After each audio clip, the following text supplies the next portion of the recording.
आज भारत के मुख्य निर्वाचन आयोग ने उत्तर प्रदेश सहित 5 चुनावी राज्यों में विधानसभा चुनाव का कार्यक्रम घोषित कर दिया। साथ ही आचार संहिता भी लागू हो गई। उत्तर प्रदेश में चुनाव मतदान का पहला फेज 10 फरवरी को, दूसरे फेज का चुनाव 14 फरवरी, तीसरा फेज 20 फरवरी को, चुनाव का चौथा फेज 23 फरवरी, पांचवी फेज का चुनाव 27 फरवरी, 3 मार्च को छठा चरण और 7 मार्च को 7वां चरण, 10 मार्च को पांचों राज्यों में एक साथ होगी मतगणना। उत्तराखंड की सभी 70 विधानसभा सीटों के लिए एक चरण में चुनाव होंगे। पंजाब की 117 विधानसभा सीटों पर एक चरण में मतदान होगा। गोवा में 40 विधानसभा सीटों के लिए भी एक चरण में ही वोटिंग होगी। मणिपुर में 60 सीटों पर 2 चरण में चुनाव संपन्न होंगे।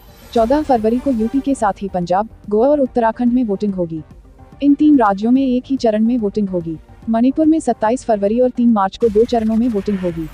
आज केंद्रीय चुनाव आयोग द्वारा उत्तर प्रदेश विधानसभा चुनाव के लिए घोषित कार्यक्रम में पहले चरण में 10 फरवरी को शामली, मुजफ्फरनगर, बागपत, मेरठ, गाजियाबाद, हापुड़, नोएडा, बुलंदशहर, अलीगढ़, मथुरा, आगरा में होगा मतदान। दूसरा चरण 14 फरवरी को सहारनपुर, बिजनौर, अमरोहा, संभल, मुरादाबाद, रामपुर, बरेली, बदायूं, शाहजहांपुर। तीसरा चरण 20 फरवरी को कासगंज, हाथरस, फिरोजाबाद, एटा, मैनपुरी, फर्रुखाबाद, कन्नौज, इटावा, औरैया, कानपुर देहात, कानपुर नगर, जालौन, हमीरपुर, महोबा, झांसी, ललितपुर। चौथा चरण 23 फरवरी को पीलीभीत, लखीमपुर खीरी, सीतापुर, हरदोई, लखनऊ, उन्नाव, रायबरेली, फतेहपुर, बांदा। पांचवा चरण 27 फरवरी को श्रावस्ती, बहराइच, बाराबंकी, गोंडा, अयोध्या, अमेठी, सुल्तानपुर, प्रतापगढ़, कौशाम्बी, चित्रकूट, प्रयागराज। छठा चरण 3 मार्च को बरेली, चंदौली। 7वां चरण 7 मार्च को बलरामपुर, सिद्धार्थनगर, महाराजगंज, कुशीनगर, बस्ती, संत कबीर नगर, अम्बेडकर नगर, गोरखपुर, देवरिया, बलिया में वोट डाले जाएंगे। 10 मार्च को सभी जगह मतगणना होगी। 10 फरवरी को जहां पहले चरण का मतदान होना है वहां अधिसूचना 14 जनवरी को जारी होगी। नामांकन की आखिरी तारीख 21 जनवरी को होगी। नामांकन की जांच 24 जनवरी तक का समय होगा। 27 जनवरी तक नाम वापसी का समय होगा। चुनाव आयुक्त ने कहा कि पार्टियों को अपने होम पेज पर आपराधिक आरोप वाले उम्मीदवारों की जानकारी देनी होगी। हर बूथ पर 1250 मतदाता डाल सकेंगे वोट। लखनऊ के गोमती नगर में 6 जनवरी 2021 को हुए मऊ के मोहम्मदाबाद गोयना के पूर्व ब्लॉक प्रमुख अजीत सिंह की हत्या हुई थी, जिसमें जौनपुर के पूर्व सांसद बाहुबली धनंजय सिंह पर हत्या का आरोप लगा था।